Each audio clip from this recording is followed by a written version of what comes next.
군단장님 초청이요? 그게 말이나 됩니까? 떼쓰지 말고 돌아가세요. 한 부사관이 내뱉은 오만한 말 한마디. 그는 알지 못했습니다. 자신이 내쫓으려는 초라한 노인이 바로 그가 지키는 성의 주인을 만든 왕이었다는 사실을.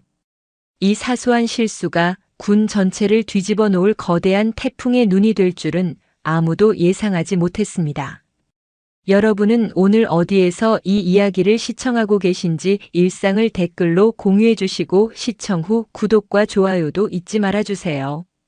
박선영의 시간은 먼지 쌓인 서재에서 바싹 마른 종이 냄새와 함께 멈춰 있었다. 대한민국 육군사관학교 최초의 여성 군사철학 교수, 수많은 별들의 정신을 벼려낸 살아있는 전설이었으나 이제 세상은 그녀를 기억하지 못했다. 그녀가 평생을 바쳐 역설했던 명예와 헌신, 인간 존중의 가치는 효율과 실리라는 거대한 파도 앞에서 빛바랜 유물처럼 여겨지는 시대였다. 낡은 안락 의자에 몸을 묻은 채 그녀는 창밖의 앙상한 나뭇가지를 무심히 바라보고 있었다. 그때 낯선 소리가 정적을 깼다. 현관 우편함에 무언가 툭 하고 떨어지는 소리였다. 느릿한 걸음으로 나가서 확인한 우편물은 뜻밖에도 딱딱한 인쇄체로 찍힌 군사우편이었다. 발신인은 대한민국 육군 제5군단 승진부대. 가슴이 철렁 내려앉았다. 이 나이에 군부대에서 날아들 소식이란 좋은 기억을 소환하는 법이 없었다. 애써 키워낸 수많은 제자 중 하나가 차가운 비석에 이름을 새겼다는 비보일지도 모른다는 불길한 예감이 등줄기를 타고 흘렀다. 떨리는 손으로 두꺼운 봉투를 뜯자 그 안에서 나온 것은 부고가 아니었다. 빳빳한 종이 위 힘찬 만년필의 필체로 눌러쓴 한 통의 편지가 담겨 있었다. 존경하는 박선영 교수님께. 교수님, 저 강지환입니다. 생도 시절 불의를 참지 못하고 강당에서 소란을 피웠던 저를 끝까지 믿고 품어주셨던 그날의 온기를 기억하십니까? 그때 교수님께서 제게 말씀해 주셨던 군인의 가장 큰 적은 외부에 있는 것이 아니라 우리 안의 오만과 비겁함이라는 가르침을 단 한순간도 잊은 적이 없습니다. 부족한 제가 이번에 대한민국 육군 제5군단 군단장이라는 중책을 맡게 되었습니다. 어깨에 별 3개가 아닌 교수님의 가르침이라는 수만 근의 무게를 짊어진 기분입니다. 부디 귀한 걸음을 내주시어 새로 지휘를 맡게 된 제 부대를 둘러보시고 예전처럼 따끔한 가르침과 지혜를 내려주시길 간청드립니다. 교수님께서 끓여주시던 세상에서 가장 맛없던 된장찌개가 그립습니다. 제자 육군 중장 강지환 올림. 편지를 다 읽은 박선영의 메마른 눈시울이 뜨겁게 젖어들었다. 강지환. 그녀의 수많은 제자들 중에서도 가장 아픈 손가락이자 가장 빛나는 보석이었다. 천재적인 두뇌와 불같은 정의감을 지녔지만 그 정의감이 너무 고다 스스로를 부러뜨릴 것만 같았던 생도. 불의를 보면 계급의 높낮이를 막론하고 달려들던 그의 성정은 위계 질서가 전부인 군 조직에 어울리지 않는다고 모두가 혀를 찼다.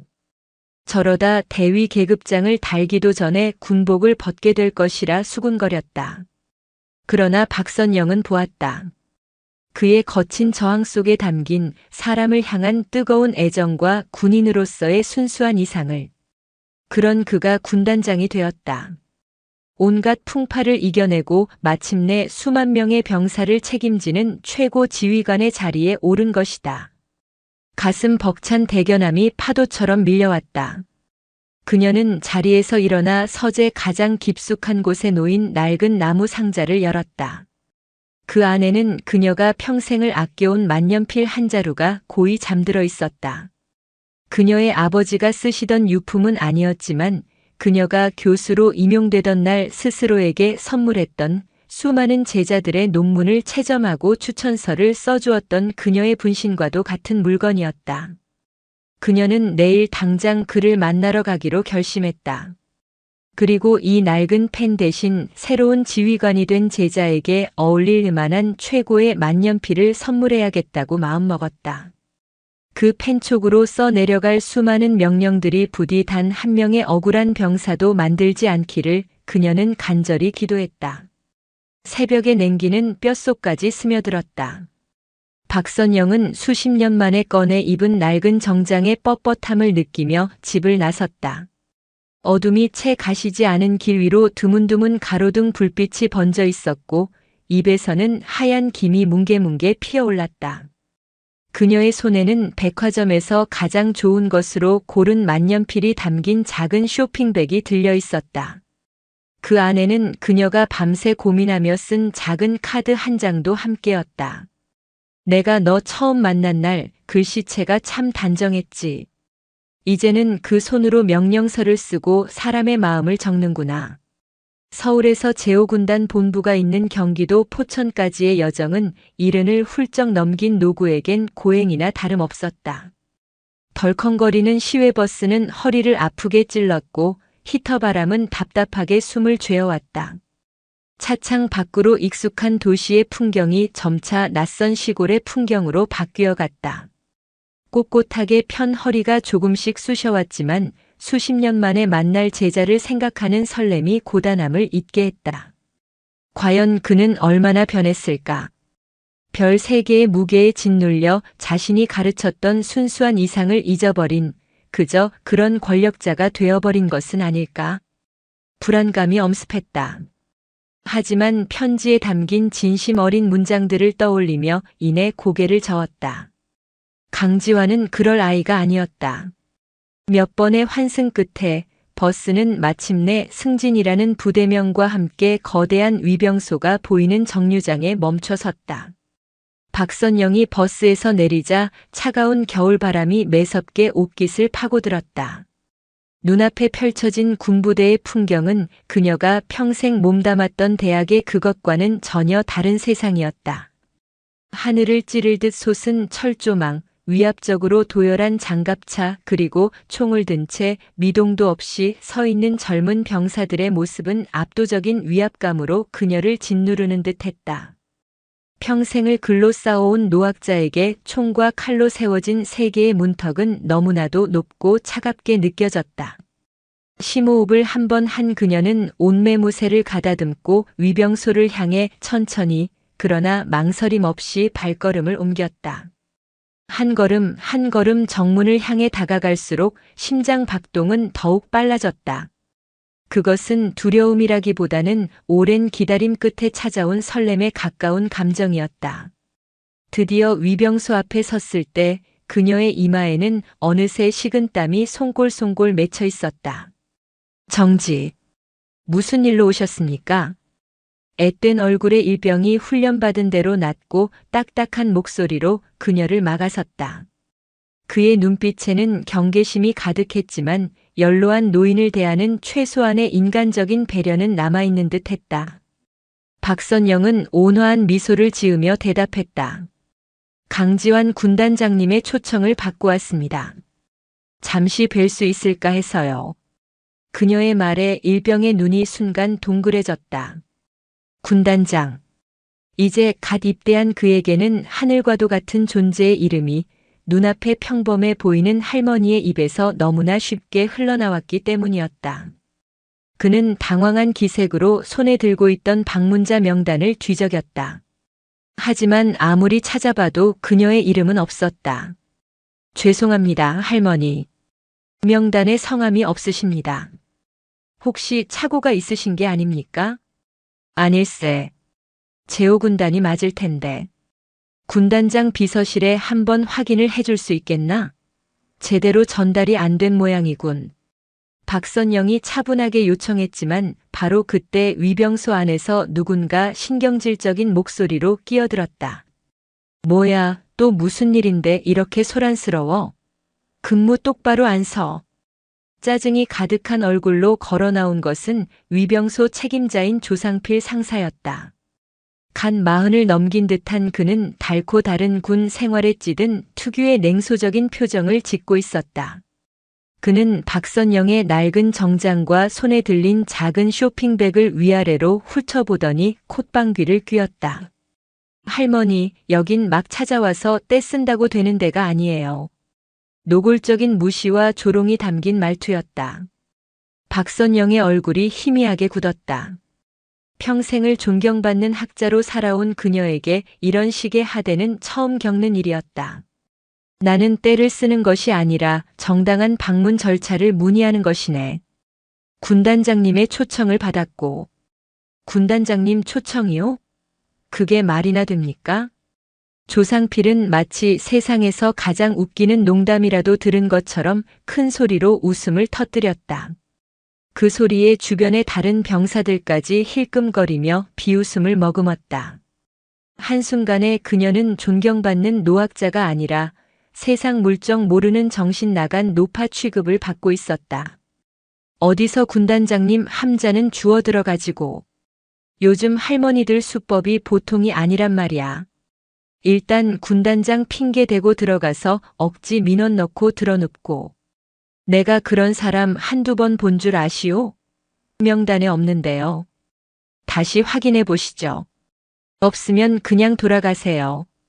우리도 바쁘니까. 그의 입에서 나오는 말들은 하나하나가 날카로운 가시가 되어 박선영의 가슴에 박혔다. 이것이 자신이 가르친 제자들이 지키고 있는 대한민국의 현실이란 말인가. 자존심이 상했지만 그녀는 애써 평정을 유지하려 했다. 제자의 얼굴에 먹칠을 하고 싶지 않았다.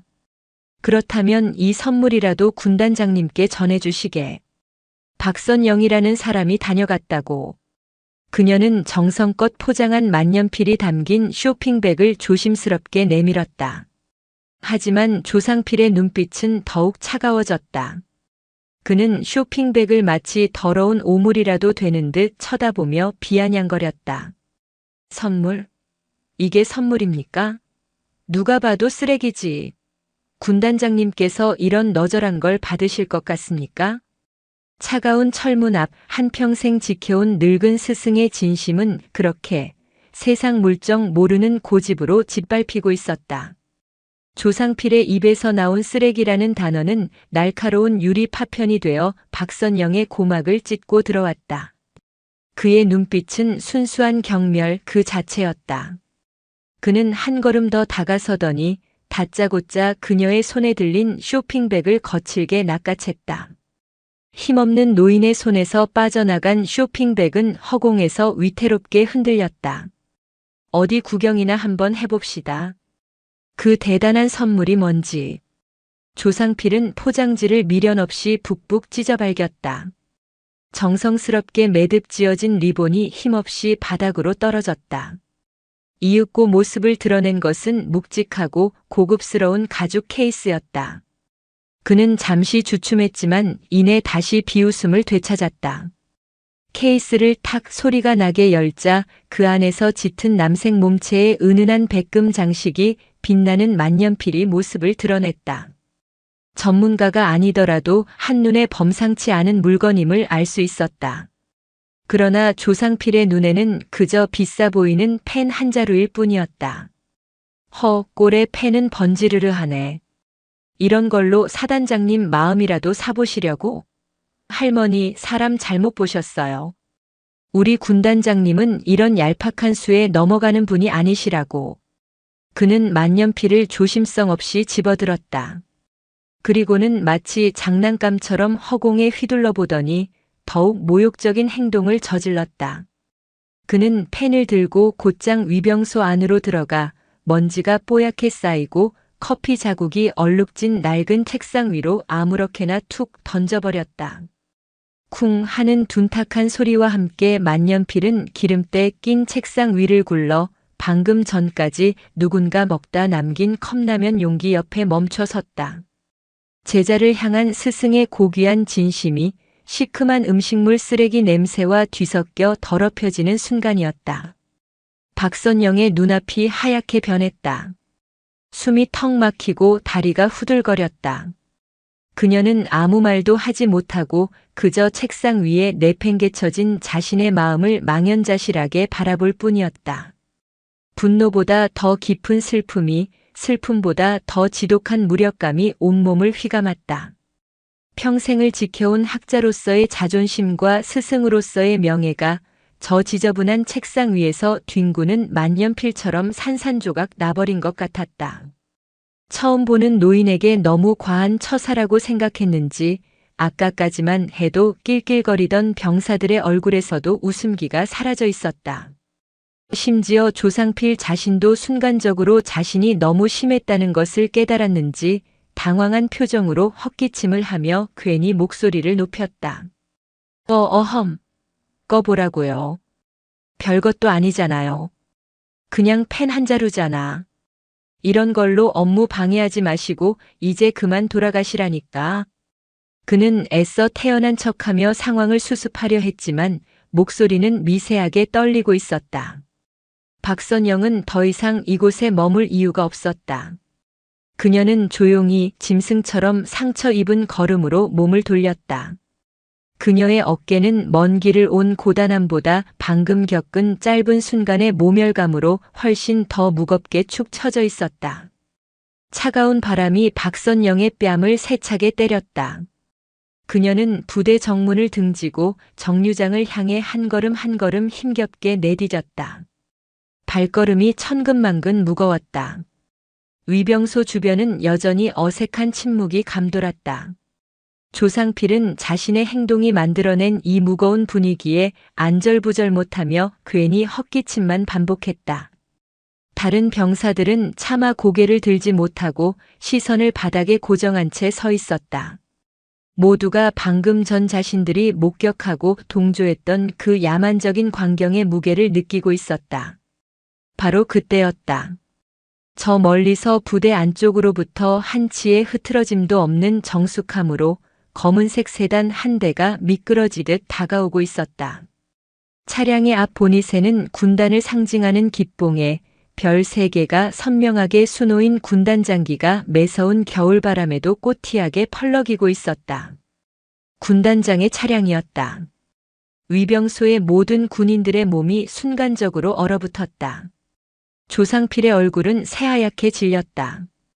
그는 허둥지둥 자신의 군복 매무새를 바로잡고 다른 병사들에게 눈짓을 보내며 경례 준비를 시켰다.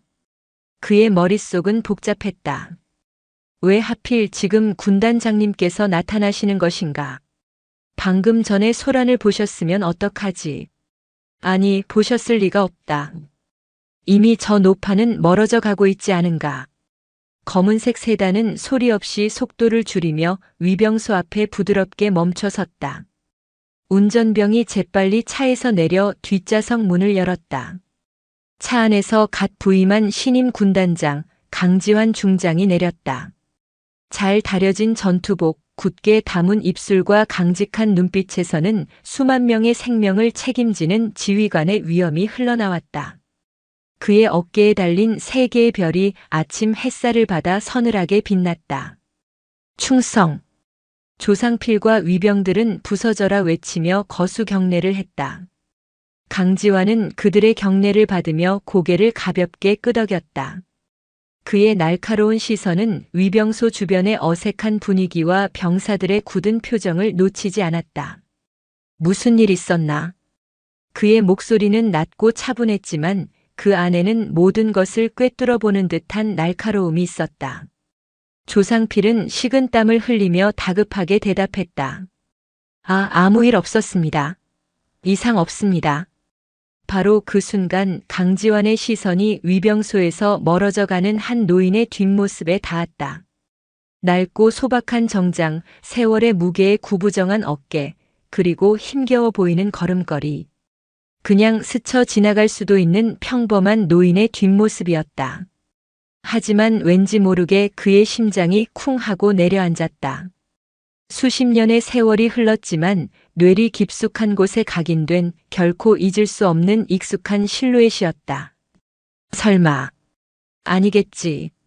수십 년 동안 불효하게도 한 번도 찾아뵙지 못했는데 이런 곳에서 마주칠 리가 없지 않은가. 하지만 그의 발걸음은 저도 모르게 그 뒷모습을 향하고 있었다. 무언가 강렬한 힘이 그를 이끄는 것 같았다. 잠시만요, 어르신. 강지환이 자신도 모르게 소리쳤다. 그 목소리에 박선영의 힘없는 걸음이 우뚝 멈춰섰다. 그녀는 천천히, 아주 천천히 뒤를 돌아보았다. 바람이 불어와 그녀의 하얗게 센 머리카락을 흩날렸다. 세월의 깊은 골이 패인 얼굴, 모든 것을 체념한 듯한 슬픈 눈. 강지환의 눈이 세차게 흔들렸다. 숨을 쉴 수가 없었다. 시간이 멈춘 것 같았다. 그의 기억 속 낡은 강의실에서 열정적으로 군사 철학을 논하던 젊고 서슬퍼렇던 여교수의 모습과 눈앞에 늙고 지친 노인의 모습이 겹쳐졌다. 모습은 변했지만 그 눈빛만은 학자의 깊고 고요하면서도 상대를 꿰뚫어보는 그 눈빛만은 그대로였다. 교수님? 박선영 교수님 맞으십니까? 강지환의 입에서 떨리는 목소리가 새어나왔다. 그것은 질문이 아니었다. 수십 년의 세월을 뛰어넘어 터져나온 절규에 가까운 부름이었다. 박선영의 슬픈 눈동자가 순간 흔들렸다. 자신을 부르는 목소리의 주인을 확인한 그녀의 얼굴에 놀라움과 반가움, 그리고 주체할 수 없는 서러움이 복잡하게 뒤섞인 표정이 스쳐 지나갔다. 지환이 자네가 정말 자네가 강지환인가? 박선영의 목소리는 갈라져 있었다. 그 한마디에 강지환은 모든 것을 확신했다. 그는 더 이상 군단장이 아니었다. 20살의 철없던 생도로 돌아가 있었다. 그는 성큼성큼 박선영에게 다가갔다. 그리고는 그녀의 낡고 차가운 손을 두 손으로 부여잡았다. 그 손은 너무나 작고 연약했다. 교수님, 맞으셨군요. 제 은사님이 맞으셨습니다. 제가 지환입니다. 그의 목소리는 감격에 겨워 심하게 떨리고 있었다. 눈시울이 뜨거워지며 눈물이 핑 돌았다. 그래, 나일세. 자네를 보러 왔네. 훌륭한 장군이 된 내 제자를 축하해주러 왔어. 그 순간 강지환의 시선이 위병소의 지저분한 책상 위에 아무렇게나 던져져 있는 만년필과 바닥에 뒹구는 찢어진 포장지를 보았다. 그리고 하얗게 질려 사색이 된 조상필의 얼굴. 모든 퍼즐 조각이 순식간에 맞춰졌다. 강지환의 얼굴에서 모든 핏기가 가셨다. 감격과 반가움으로 가득 찼던 그의 눈빛은 순식간에 시베리아의 혹한보다 더 차가운 분노로 돌변했다. 그는 천천히 고개를 돌려 위병소를 향했다. 그가 아무 말도 하지 않았지만 그 눈빛만으로도 주변의 공기는 얼어붙을 듯 차가워졌다. 조상필과 위병들은 숨조차 제대로 쉴 수 없었다. 보고해. 5초 준다. 강지환의 목소리는 강철처럼 차갑고 단단했다. 그 안에는 어떠한 변명도 용납하지 않겠다는 지휘관의 절대적인 의지가 담겨 있었다. 조상필은 사시나무 떨듯 떨며 입을 열었다. 그것이 이 어르신께서 약속도 없이 군단장님을 뵙겠다고 하셔서. 그래서 강지환이 그의 말을 잘랐다. 그래서 규정대로 돌려보내려던. 규정? 강지환은 헛웃음을 터뜨렸다. 그 웃음소리는 그 어떤 호통보다 더 무서웠다. 연세 지긋하신 어른께서 먼 길을 찾아오셨는데 그분을 능멸하고 그분의 진심을 쓰레기 취급하는 것이 자네가 말하는 규정인가? 이분이 어떤 분이신 줄 아는가? 그의 목소리가 점차 높아졌다. 위병소의 모든 병사들이 고개를 숙였다. 이분은 내 스승이시다. 지금의 나를 있게 해주신 분이란 말이다. 그런데 감히 그런 은사님을 너희가 감히. 강지환의 분노는 극에 달했다. 그는 더 이상 묻지 않았다. 그는 박선영에게 고개를 돌려 깊이 허리를 숙였다. 교수님 죄송합니다. 제가 부하들 교육을 잘못 시켰습니다. 제 불찰입니다. 부디 용서해 주십시오. 군단장이 별 3개를 단 장군이 허름한 옷차림의 노인에게 90도로 허리를 숙이는 모습. 그 광경을 지켜보는 모든 이들은 충격에 휩싸였다. 박선영은 그런 제자의 어깨를 말없이 두드려 주었다. 그것은 용서이자 위로였다. 이강철은 허리를 펴고 다시 조상필을 향해 섰다. 그의 눈빛은 아까보다 훨씬 더 차갑고 무서워져 있었다. 조상필 상사. 자네가 오늘 더럽힌 것은 내 스승님의 선물이 아니야. 자네가 입고 있는 그 군복의 명예다. 군인의 명예는 계급의 높낮이가 아니라 지켜야 할 가치를 지키는 데서 나온다는 것을 오늘 이 자리에서 뼈에 새기게 해주겠다. 그의 선고와 같은 말에 조상필은 그 자리에 주저앉을 듯 다리가 풀리고 말았다. 강지환의 선고와 같은 말에 위병소 주변의 공기는 완전히 얼어붙었다. 그는 더 이상 조상필을 거들떠보지도 않았다. 대신 위병소 안을 가리키며 곁에 있던 헌병에게 낮고 서늘한 목소리로 명령했다. 저기 버려진 만년필 케이스와 찢어진 포장지 조각까지 먼지 하나도 남기지 말고 정중하게 수습해 오도록. 헌병이 황급히 달려가 조심스럽게 물건들을 챙겨왔다. 강지환은 그것을 직접 받아들고는 마치 깨지기 쉬운 보물이라도 다루듯 찢어진 포장지를 곱게 펴고 케이스의 먼지를 손수 털어냈다. 그 모습을 지켜보는 조상필의 얼굴은 이제 하얀색을 넘어 잿빛으로 변해 있었다. 강지환은 수습된 케이스를 꿇어앉다시피 한 조상필의 눈앞에 내밀었다. 열어봐. 조상필은 떨리는 손으로 겨우 케이스를 열었다. 아침 햇살을 받아 영롱하게 빛나는 만년필이 그의 죄를 비웃는 듯 했다. 강지환은 케이스 안에 고이 접혀있던 작은 카드를 가리켰다. 읽어. 거기 있는 모든 병사들이 들을 수 있도록 큰 소리로 읽어. 그것은 사형 선고보다 더 끔찍한 명령이었다. 조상필은 차마 입을 떼지 못하고 고개를 숙였다. 강지환의 목소리에 살기가 어렸다. 내가 2번 말하게 하지 마라. 결국 조상필은 거의 울음에 가까운 목소리로 떨리는 손으로 카드를 집어들고 읽기 시작했다. 그의 목소리는 수치심과 공포로 갈라져 나왔다. 내가 너 처음 만난 날 글씨체가 참 단정했지. 이제는 그 손으로 명령서를 쓰고 사람의 마음을 적는구나. 그가 한 글자 한 글자 내뱉을 때마다 그곳에 서 있던 모든 병사들은 자신들이 무슨 짓을 저질렀는지 어떤 고귀한 마음을 짓밟았는지 깨닫고 숨을 죽였다. 그것은 단순한 축하 문구가 아니었다. 제자를 향한 스승의 깊은 사랑과 믿음, 그리고 한 인간의 삶을 관통하는 철학이 담긴 기도문이었다.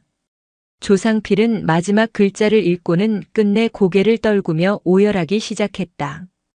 강지환은 그를 차갑게 내려다보며 말을 이었다. 자네가 오늘 쓰레기라 부르며 내팽개친 것이 무엇인지 이제 알겠나. 자네는 단순히 펜 한 자루를 모욕한 것이 아니라 한 인간이 다른 인간에게 보낼 수 있는 가장 순수한 존경과 신뢰를 더럽힌 것이다. 그리고 그것은 군인이 목숨을 걸고 지켜야 할 가장 중요한 가치이기도 하다. 그는 헌병대장에게 고개를 돌렸다. 저자의 군복을 벗겨라. 그리고 당장 구속 수사하도록. 한치의 온정도 베풀지 마. 오늘 위병소 근무자 전원 역시 직위 해제하고 감찰부의 정식 조사를 받게 될 것이다. 이는 내 짓이다. 얼음처럼 차가운 명령이었다. 헌병들이 다가와 통곡하는 조상필의 양팔을 붙잡아 일으켰다. 그는 그렇게 자신의 오만이 쌓아올린 성에서 가장 비참한 모습으로 끌려나갔다. 모든 상황이 정리되자 강지환은 언제 그랬냐는 듯 부드러운 표정으로 박선영을 향해 돌아섰다.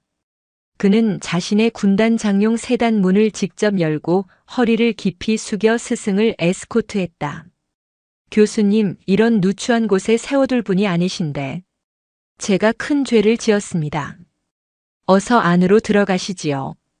늙은 스승의 몸은 생각보다 훨씬 더 가늘고 앙상했다. 강지환은 그 가냘픈 팔을 부축하며 그녀가 이곳까지 오기 위해 겪었을 고단한 여정과 방금 전 겪었을 끔찍한 모멸감을 떠올렸다. 가슴 한쪽이 저며왔다. 군단장이 직접 한 노인을 부축하여 차에 태우는 모습에 마주치는 모든 장병들이 걸음을 멈추고 경례를 했다. 그들은 군단장 옆에 허름한 노인이 누구인지 알지 못했지만 군단장의 극진한 태도를 보며 그녀가 도통 인물이 아님을 직감했다. 군단장 집무실은 갓 부임한 주인을 닮아 아직 정리가 덜 된 상태였지만 한쪽 벽면을 가득 채운 군사 지도와 작전 현황판이 이곳의 무게를 말해주고 있었다. 그는 박선영을 가장 편안한 소파에 앉히고 부관에게 따뜻한 차를 내오도록 지시했다. 잠시 침묵이 흐른 뒤 그는 자리에서 일어나 집무실 책상 가장 깊숙한 서랍을 열쇠로 열었다. 그리고 그 안에서 낡고 손때 묻은 만년필 한 자루를 소중하게 꺼내왔다. 수십 년 전 졸업식 날 박선영이 그에게 선물했던 바로 그 펜이었다. 교수님께서 주신 펜입니다. 소위 임관 보고서부터 대대장 시절의 첫 작전 명령, 그리고 이곳 군단장 부임 서류까지 제군 생활의 모든 중요한 문서에 이 펜으로 서명했습니다. 그는 잠시 숨을 골랐다. 때로는 불의와 타협하고 싶을 때도, 때로는 권력에 취해 교만해지려 할 때도 있었습니다. 그때마다 이 펜을 잡고 교수님의 가르침을 떠올렸습니다. 펜은 칼보다 강하지만 그 무게 또한 칼보다 무겁다고 하셨던 그 말씀을요. 그의 눈에 뜨거운 눈물이 고였다. 박선영은 말없이 그의 손을 잡아주었다. 그리고는 자신이 가져온 새 만년필 케이스를 그의 책상 위에 올려놓았다. 그 낡은 펜은 정의를 꿈꾸던 학생의 것이었네. 이 새 펜은 이제 수만 명의 목숨을 책임져야 할 지휘관의 것이야. 그 무게를 감당하는데 작은 힘이라도 되었으면 하네. 스승의 따뜻한 위로에 강지환은 끝내 참았던 눈물을 터뜨리고 말았다. 그는 어린아이처럼 한참을 울었다. 박선영은 그런 제자의 등을 말없이 토닥여 주었다. 창밖으로는 겨울 햇살이 따스하게 쏟아져 들어오고 있었다. 그날 오후 군단장 강지환의 이름으로 제5군단 전 부대의 모든 영관급 이상 장교들에게 비상소집 명령이 하달되었다. 장교들은 무슨 일인지도 모른 채 긴장된 표정으로 군단 사령부 대강당으로 모였다. 강당은 숨막히는 긴장감으로 가득 차 있었다. 약속된 시간에 강단에 선 강지환은 마이크를 잡았다. 그의 얼굴은 분노를 넘어 깊은 슬픔에 잠겨 있었다. 오늘 아침 우리 제5군단은 단 한 발의 총성도 없이 적의 공격 없이 완벽하게 패배했다. 좌중이 술렁였다. 강지환은 그날 아침 위병소에서 있었던 일을 가감없이 이야기했다. 자신의 스승이 당한 모욕, 그리고 그 스승 앞에서 자신이 흘렸던 부끄러운 눈물에 대해서도 솔직하게 고백했다. 우리의 총과 계급이 힘없는 민간인을 위협하고 모욕하기 위해 존재하는 것이라고 가르친 사람은 아무도 없을 것이다. 하지만 오늘 우리 부대의 문 앞에서 바로 그런 일이 벌어졌다. 이것은 단순히 한 부사관의 일탈이 아니다. 바로 나를 포함한 우리 모두의 책임이다. 우리 안에 이와 같은 오만과 무례함이 싹트는 것을 방치한 우리 모두의 패배다. 그의 목소리는 강당 전체에 울려 퍼졌다. 나는 오늘부로 우리 제5군단의 지휘명령 1호를 하달한다. 이 시간부로 우리 군단의 존재 이유는 승리 이전의 존중임을 분명히 한다. 계급의 높낮이를 떠나 병사 상호 간의 존중, 그리고 무엇보다 우리 군이 존재하는 이유인 국민에 대한 존중을 최우선 가치로 삼는다. 이를 어기는 자는 그 누구를 막론하고 군복을 입을 자격이 없는 것으로 간주하고 엄중하게 처벌할 것이다. 그의 연설은 단순한 훈시가 아니었다. 썩어 빠진 군 조직의 환부를 도려내겠다는 피 끓는 선전포고였다.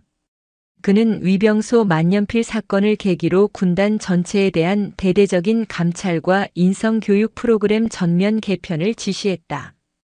그의 개혁은 많은 저항에 부딪혔지만 그는 결코 물러서지 않았다. 제5군단에는 서서히 그러나 분명하게 새로운 바람이 불기 시작했다. 어느덧 해가 저물고 있었다. 박선영은 이제 돌아가야 할 시간이라고 말했다. 강지환은 아쉬움을 감추지 못하며 하룻밤 묵고 가시라고 간청했지만 박선영은 고개를 저었다. 자네에게 더 이상 폐를 끼칠 수는 없네. 오늘 하루만으로도 내게는 과분한 시간이었어. 강지환은 더 이상 스승의 고집을 꺾을 수 없었다. 그는 자신의 전용 차량으로 스승을 집까지 편안하게 모셔다 드리도록 지시했다. 아침에 타고 왔던 낡고 삐걱거리는 버스와는 비교도 할 수 없을 만큼 안락한 승용차였다. 부대의 모든 주요 간부들이 정문까지 나와 도열하고 있었다. 그들은 신임 군단장의 스승이라는 노학자에게 깊은 존경심을 담아 경례를 했다. 아침에 그녀가 겪었던 냉대와 모욕은 마치 꿈이었던 것처럼 느껴졌다. 차가 부드럽게 움직이기 시작했다.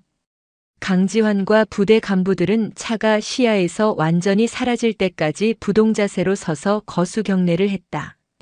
박선영은 차창 밖으로 멀어져 가는 제자의 모습을 보며 눈을 감았다. 고단했지만 더없이 충만한 하루였다. 텅 빈 집에 돌아온 그녀는 서재로 들어가 불을 켰다. 그리고 강지환이 다시 정성껏 포장해준 만년필 상자를 열었다. 그 안에는 그녀가 선물한 펜과 함께 수십 년 된 낡은 펜이 나란히 놓여 있었다. 그리고 그 아래에는 제자의 필체로 쓴 짧은 메모가 있었다. 교수님, 이 낡은 펜은 이제 제가 아니라 교수님의 서재에서 지난 세월의 영광을 기억해야 할 것 같습니다. 교수님께서 주신 새로운 펜으로 교수님의 가르침이 부끄럽지 않은 군대의 역사를 써내려가겠습니다. 박선영은 두 자루의 펜을 책상 위에 나란히 놓고 조용히 바라보았다. 고요한 서재 안 늙은 교수의 얼굴 위로 평온한 미소가 번져나갔다.